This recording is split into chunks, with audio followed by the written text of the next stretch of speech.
Para sa inyo mga idol, mga tropa kalapatids. So, ito nga pala si Nelson Garcia.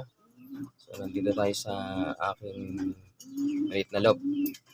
So, abangan ngayon ng mga tinos ng Santa Maria, Bulacan. So, inaasahan natin dahil late na tayo nakauwi ngayong umaga na to. Nandito na yung mga ibon natin. Halip po kayo at ating pagmasdan ng ating mga alaga.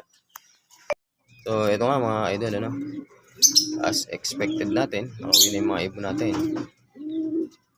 Yan, yan yung isa. Pangalawa. Pangatlo. Pangapat. Panglima. So, yung pang-anim mga idol. Bali ito yung niload natin. So, nakauwi na yung 6. Inaasahan naman talaga natin na maiiwanan yung isa dahil kulang yung pakpak niya, ano? Kulang yung balahibo ng pakpak niya. Bali 8 at 9 lang kasi yung feather nun dahil naglugon.